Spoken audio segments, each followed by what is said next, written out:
They were born after the wars, but they carry the bitter scars of a broken promise. In the early hours of June 25th, something sacred returned to the streets of Kenya. Not a riot, not a rebellion, but a resurrection. Thousands of young men and women dressed in white, clutching flowers, and silence walked toward Parliament with a single unspoken prayer. We remember. No leaders, no parties, no flag, but the one they were told to die under. 1 year after their friends were gunned down for asking why bread costs more than hope, they have returned not to beg, but to speak. And when the cameras were shut off, they became the broadcast. Stay with us. Subscribe for the stories they tried to bury, but couldn't silence. Because this is not just Kenya's story. It could be ours. It began at dawn. From Nairobi to Mombasa, Kisumu, to Eldoret, white, marched against blacked-out screens. The government had issued a total media ban, no live broadcasts, no social media feeds. Internet throttled, journalists arrested, activists disappeared. Yet somehow the truth still moved. In churches, names were read aloud like scripture. David Chege, Erickson Mutisia, Charles Oweno. And in Nairobi, a single voice rose over the silence. We are still here. The Flower and Flag March, now viral across the continent, was more than remembrance. It was defiance. A generation once mocked as lazy, lost, addicted to screens had risen without warning, without leaders, without fear. And it shook the foundations of the regime. But this was not spontaneous. It was not chaos. It was prophecy. Planned in whispers, carried by faith, and written in grief. And what followed would change everything. They called them noise. They said it would pass, that the youth are emotional, impulsive, naive. But the streets told a different story. And this time, the streets were louder than Parliament. It started in silence, a silence that followed too many funerals, a silence stitched into empty plates and torn graduation gowns. But on June 25th, 2025, that silence cracked open, and what poured out was not just anger. It was intelligence organization, and a fury refined by patience.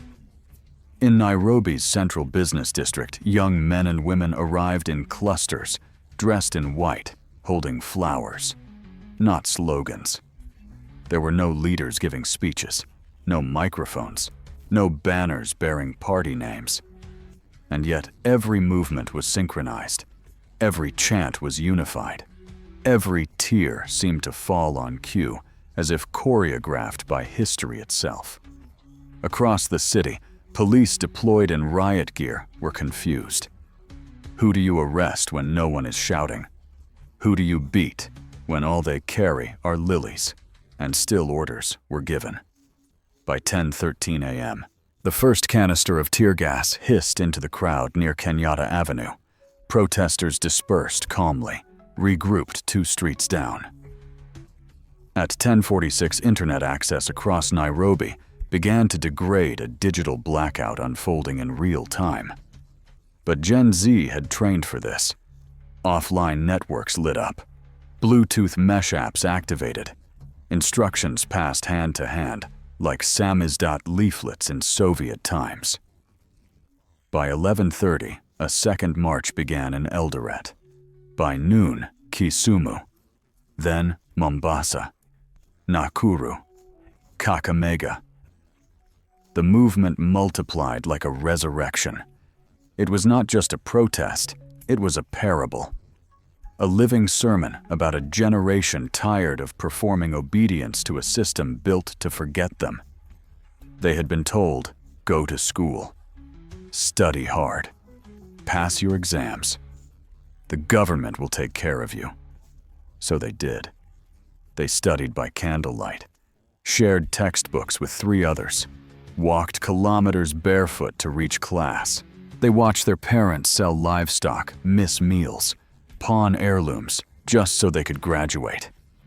And they did, only to meet a labor market guarded by nepotism, to find that the key to opportunity had always been engraved with someone else's surname. They tried to start businesses, but city councils extorted them. Gangs vandalized their kiosks. Police destroyed their stalls under vague bylaws. They posted content, sold handmade goods online, tutored kids, wrote blogs, built apps. But the dream of upward mobility was always one step out of reach, just far enough to exhaust them, never close enough to lift them. Then came 2024, the finance bill, and with it, the lie unraveled. When bread was taxed more than beer, when sanitary pads became luxury items, when a loaf cost more than a day's worth of wages, they knew it was not incompetence, it was design. That year, 60 of them were shot near Parliament for demanding change. 82 disappeared. Hundreds were arrested. No police were convicted. No ministers resigned. No apology was offered. But the youth remembered. They remembered David Chege, a computer science graduate, shot while helping a stranger. They remembered Charles Owino, whose final tweet read, "We will be the last generation to die for being honest."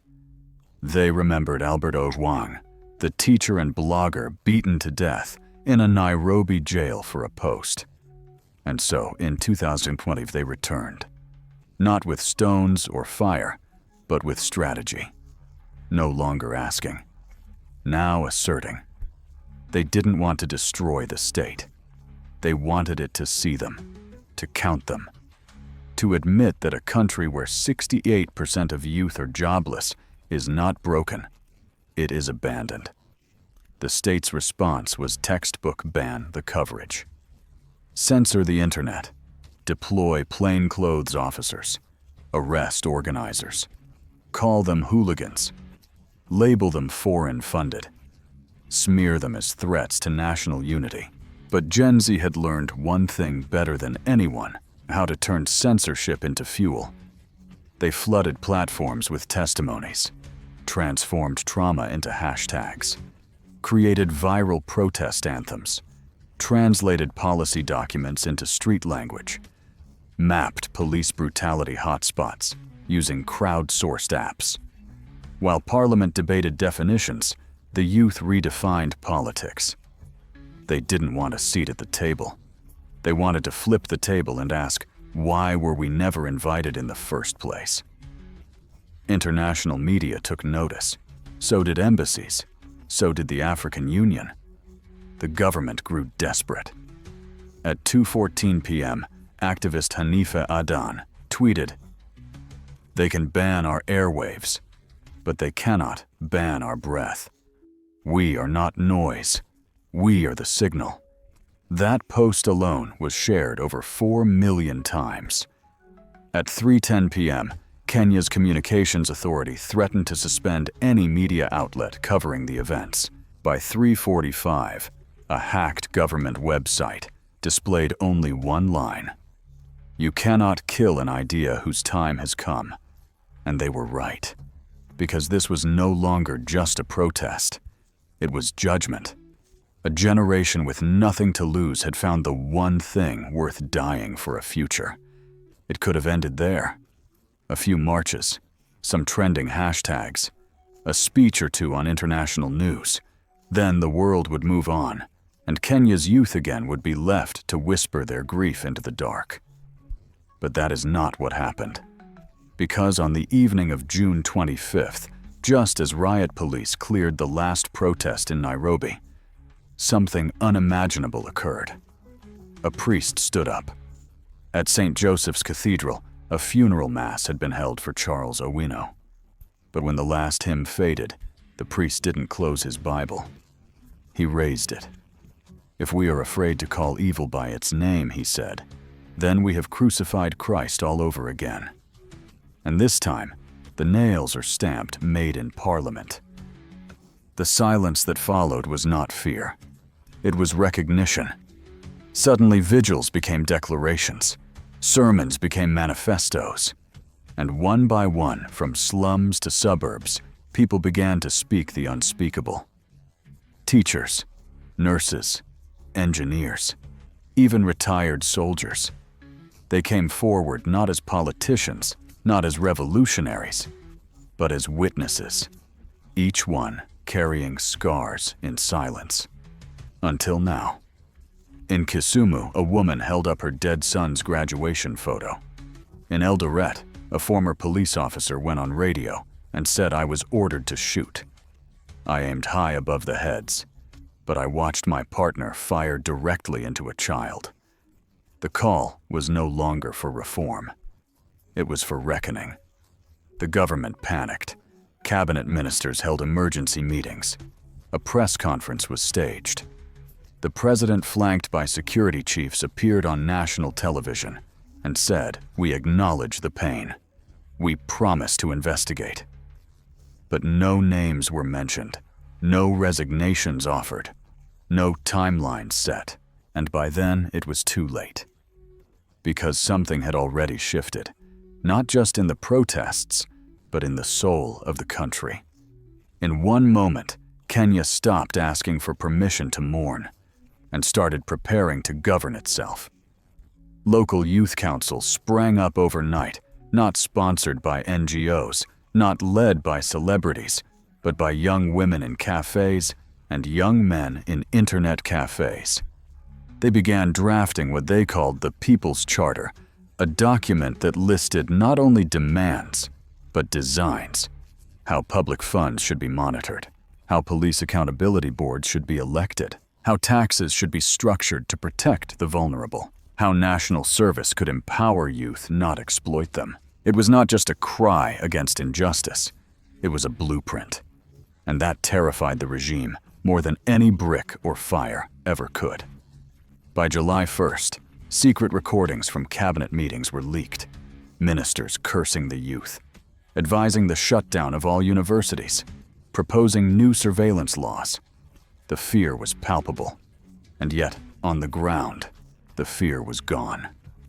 Something holy had taken its place, a sense of purpose, a feeling that this pain was sacred because it birthed a promise. They carried flowers, yes, but now they also carried tools. Young artists painted murals of the martyrs on police stations. Musicians held open-air concerts with lyrics taken directly from the People's Charter. Coders built secure platforms for whistleblowers to report police misconduct. Law students began offering free defense services for arrested protesters. It was the resurrection of civic life. And while politicians debated attendance bonuses in air-conditioned halls, Kenya's youth built a nation outside those walls. "We are the republic now," someone wrote on a city wall. You were only the placeholder. And somewhere in the midst of this tidal shift came the moment no one saw coming. A 19-year-old student who had gone missing for 6 months was found alive, hiding in Tanzania. He was not just any youth, he was a digital activist known only by his username, Naijua Mungu, I know God. His return was met with weeping, not because he was famous, but because he had survived. He spoke to the crowd in a whisper. "They tried to kill me in the dark, but even there, I saw light, and it was your faces." In that instant, something ancient broke open. A generation once considered atheist, secular, digital, was praying, but not to be spared suffering. They were praying to endure it, to be worthy of those who had fallen, to become the seed, not just the story. If your heart has stirred while reading this, pause, not to react, but to reflect. Because what is happening in Kenya is not far from any of us. And if you believe that courage like this deserves to be remembered, not erased, then share your thought in the comments. Even one sentence can echo louder than silence. And so the country stood on a knife's edge. On one side, a state clinging to colonial playbooks, their propaganda, fear. On the other, a barefoot nation standing tall, not with weapons, but with memory. And when the sun rose again, it did not rise on the same Kenya. Because the youth had not only survived, they had rewritten the contract, not signed in ink, but in blood, in song, in silence. And one final word they never stopped saying enough. They say revolutions are born in fire, but in Kenya, it was born. Whispers. And those whispers spread across dormitories, churches, bus stops, and digital back channels had become gospel. Not the gospel of vengeance, but of vision. Because what followed the marches was not rage, it was order. In the weeks after June 25th, something extraordinary happened. Elders who once scoffed at Gen Z's softness began to visit protest sites with flasks of tea. Vendors who had shut their stalls out of fear now offered free fruit to young organizers. Women gathered in church basements to sew flags and prepare white funeral cloths, not for the dead, but for the living who had chosen to fight with dignity. And then came the unexpected blessing. Pastors, imams, priests, men and women of faith opened their doors. They didn't offer sermons. They offered space. Cathedrals became coordination hubs. Mosques became havens for wounded protesters. Shrines once reserved for saints now bore candles lit for David, Charles, and Albert. A priest in Mombasa scrawled these words across the wall behind the altar. Wherever one soul stands up for the many, that is where God resides. And suddenly, the youth were no longer seen as disobedient. They were seen as ordained. Across the country, prayer chains formed. People prayed not just for safety, but for clarity, for strength, for truth, and in their voices trembling, cracked, but unwavering. You could hear it. May the God of justice guide us. May the blood of the fallen not dry in vain. May we rise not as victims, but as vessels. This was not politics. This was Pentecost, and still the state refused to yield. The president called for national dialogue, but refused to meet any youth representatives. He invoked peace, even as plainclothes officers dragged students from their hostels at night. He stood at a national prayer breakfast and asked for unity, while prisons swelled with bloggers and teenage poets. But the youth no longer looked to his podium. They looked inward. In a schoolyard in Nakuru, a young girl, barely 15, stood and said, "They said, God watches everything." Well then, maybe he is watching us now. And maybe he is waiting to see if we will do something worth watching. That clip went viral, not because of her age, but because of what she didn't say. She didn't say protest. She didn't say riot. She said do something worth watching. And that is what they did. They cleaned streets after protests. They visited families of slain activists with food and prayers. They raised funds for wounded survivors.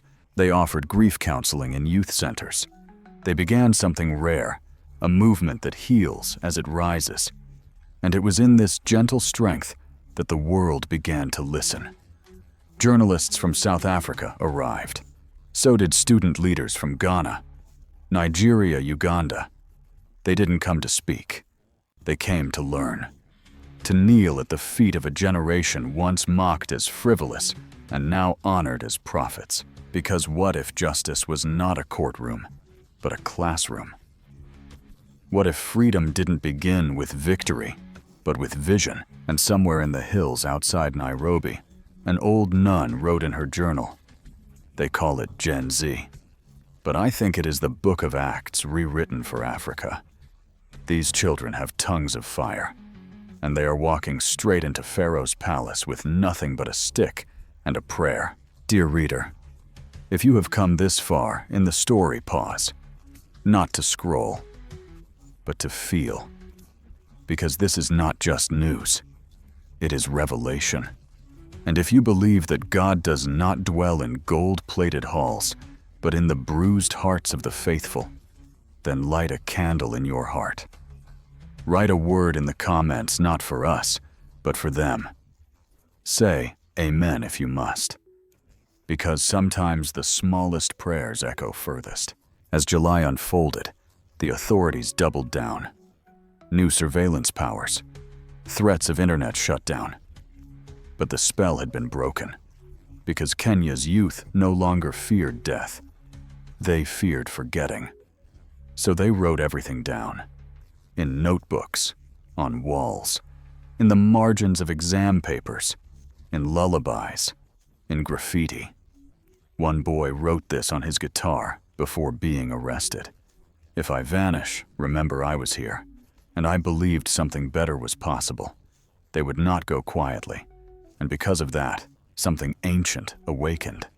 A memory not taught in schools, a rhythm older than empire, the heartbeat of a continent that had knelt too long, and was now ready to stand.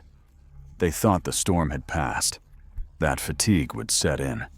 That outrage would fade into hashtags long buried by the algorithm. But on the 40th day after June 25th, when the flowers on the graves had begun to dry, the youth returned not with chants, but with documents. Thick, stapled, annotated documents. And they marched not to the streets, but to the courts. Because while the government was searching for ringleaders, this generation had quietly drafted a constitutional petition with over 100,000 physical signatures. They weren't demanding change anymore. They were invoking it. Clause by clause, they cited violations of the Kenyan Bill of Rights. They challenged the legality of police use of force under Article 238.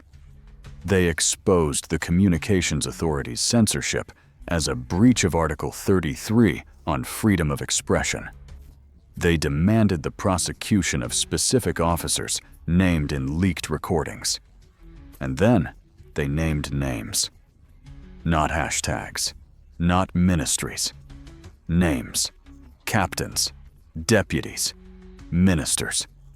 Each paired with testimonies, phone logs, and video evidence compiled over months. All submitted under oath in a case filed by law students not licensed firms.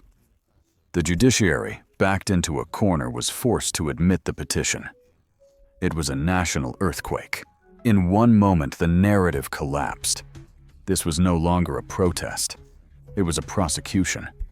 A government that once framed its youth as unruly was now being summoned by them, under the very constitution it claimed to protect. And then, just as the dust began to settle, came the second blow. International whistleblowers leaked emails from high-ranking officials revealing direct communication with foreign contractors and lenders, especially from Washington and Brussels, urging rapid passage of the 2024 finance bill in exchange for future loans. Don't worry, one message read. The youth will bark, but they won't bite. That sentence was all it took. Within hours, the hashtag #WeBite spread like fire. From TikTok dances to courtroom dramatizations on Instagram Reels, from street murals to drone banners flown over Nairobi. You thought we were noise. We are the verdict. The president's office scrambled to respond. He announced a national reconciliation forum. He promised new youth inclusion policies. He offered scholarships, jobs, a task force. But it was too late, because the people had stopped asking to be heard. They were now writing the record. And even as the government tried to shift the blame to delay, to rebrand, the international community turned its gaze inward. Amnesty International called for a UN-sanctioned inquiry. The African Union demanded transparency reports. The ICC quietly requested case files. And one by one, embassies began to meet, not with politicians, but with youth leaders. And the biggest twist of all, there were no leaders. The movement was still decentralized, still anonymous. But everywhere it touched, the result was the same. The center could no longer hold, because Kenya's soul had already moved on, because the youth had already crossed a threshold that the regime could no longer follow, and because the world had seen what it was never meant to see, a nation rising not on the back of a messiah, but on the shoulders of memory, unity, and unstoppable clarity. That day is not far away, because the youth of Kenya have already walked ahead of it. They did not wait for saviors. They became their own salvation. They wrote truth into the cracks of a broken constitution.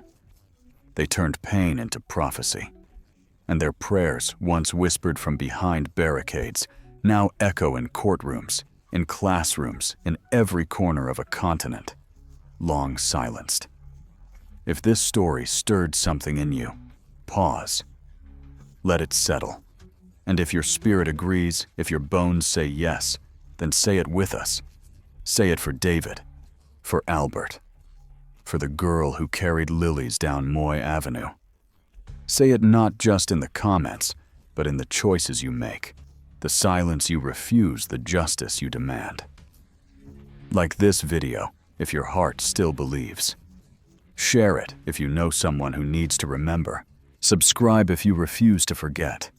And may God bless and protect the youth of Africa, the heartbeat of a continent that will kneel no more. Amen.